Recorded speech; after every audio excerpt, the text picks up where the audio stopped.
we are entering, or the English-speaking world, and many parts of the world as well, we're entering a couple months here, the end of the year, which I would argue are the months where people absolutely overconsume food and drink in a way that I'm not sure they do the rest of the year. Yeah, the bells are going to start ringing and the glasses are going to get raised. Yeah.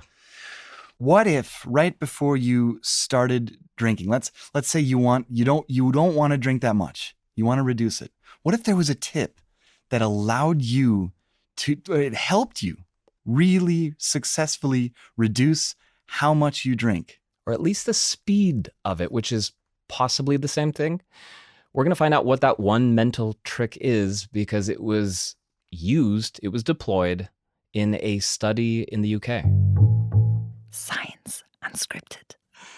Okay, my name's Dr. Lorenzo Stafford, and I'm Associate Professor at the University of Portsmouth, and my area is the psychobiological aspects of addiction is one of my research areas. We recently published a study, and I'm the lead author on the sort of effects of alcohol memory on motivation to consume alcohol. And what did you find there, Lorenzo? You asked people to do what exactly?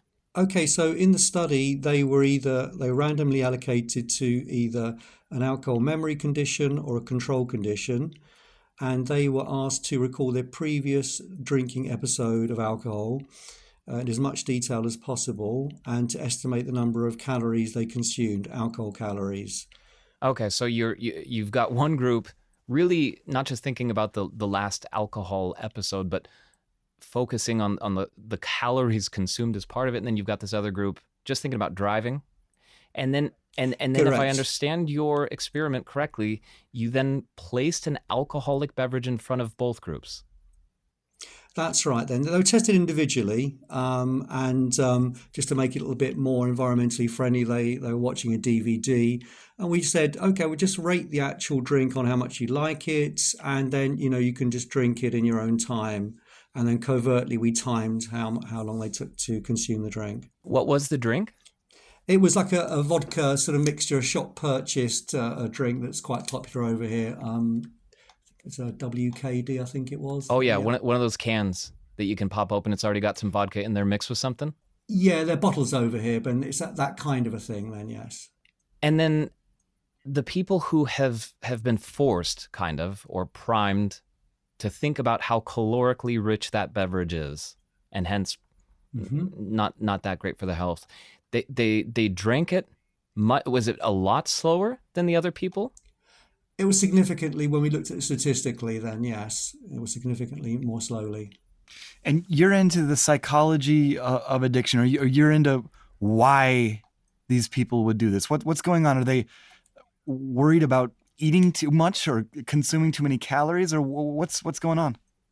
Yeah, so we only tested females in this group because that seemed to sort of show the most sort of effect from the previous research. And it also connects with some of the theory and related research here. So that's important to sort of say. So we think that could be a part of it, certainly from the research that we found, that perhaps they're, focusing on the calories. They don't want to sort of, perhaps they're thinking about their weight concerns and they don't wish to kind of consume so many calories. And that could be part of the process of why they're, reducing their demand for alcohol. So if this very specific and very narrow study, but if you can broaden it and extrapolate from it, the clear suggestion would be that if you want, in this case, women, if you want them to drink less in order to improve health outcomes, then one part of the messaging should probably be absolutely about how calorically rich alcoholic beverages are. Mm-hmm. Yes, I think so. And and this is obviously, a possible mechanism to, try to think about those previous drinking episodes and the calories you consumed. And that may well help to reduce their alcohol demand, especially for people that consume perhaps a little bit too much and they're worried about that. I think so. So what does this suggest then, Lorenzo, that we're completely oblivious to the amount of calories that are in alcohol normally, or we're just not thinking about it, or at least the women in this study, they weren't aware of it?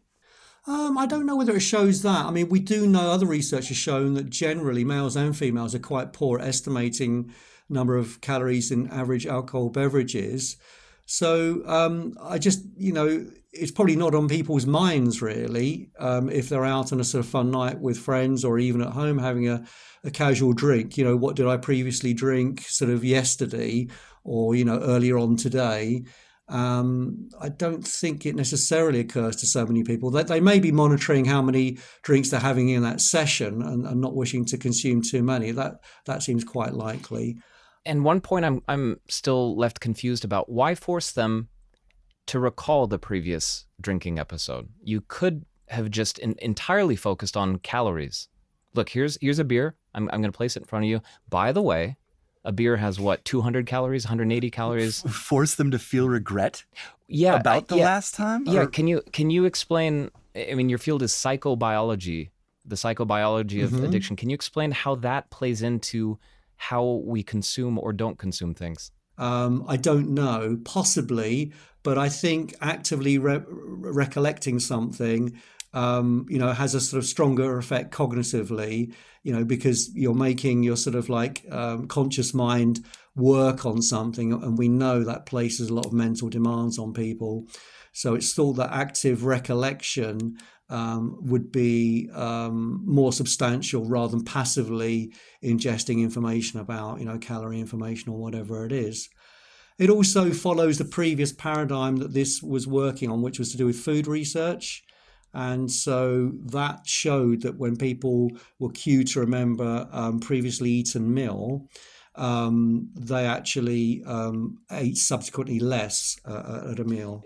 But now we're getting to something really important for our listeners all around the world right now who may want to eat less or drink less or both. And I guess my question is, should they think of their last episode of doing that?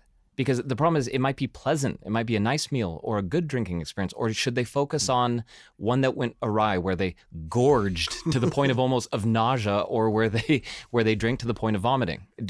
What should they think about? Yeah, that's a really good one, and it's at the center in a way.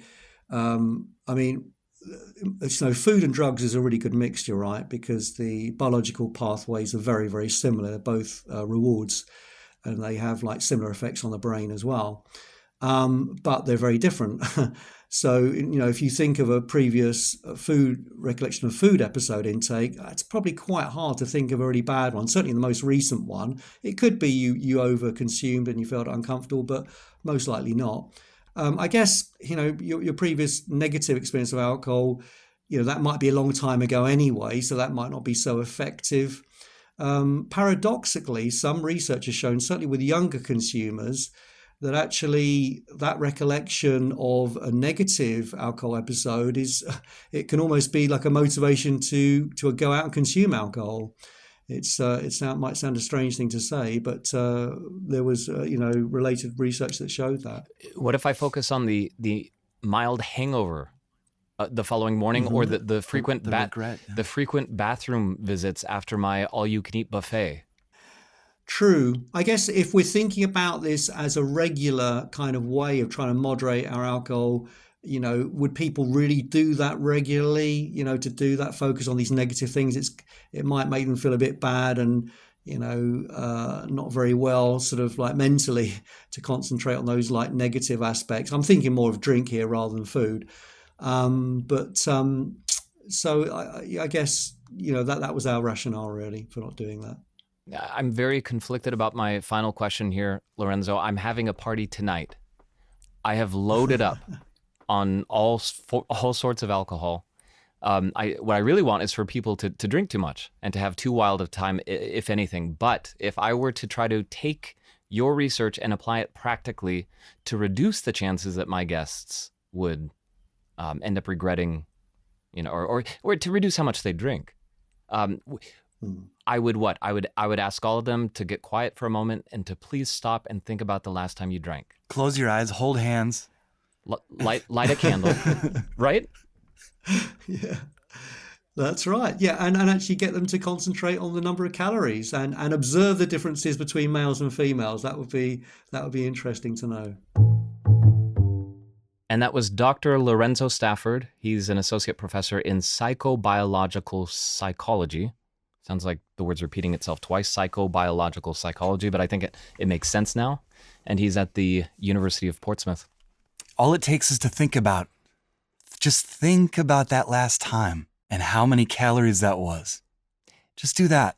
It's a lot. If you want to drink less or eat less, that's if you want. I mean, this whole broadcast is operating under the assumption that that's better, or that we all want to eat less or want to drink less. That's not necessarily the case. Well, I think You never know. every health ministry around the world would rage at you right now for it. But you're right. Okay, At so the individual level. Right. Yeah, at the individual level, you are right. I'm going to go ahead and provide a couple of statistics because we've been sort of talking abstractly about calories.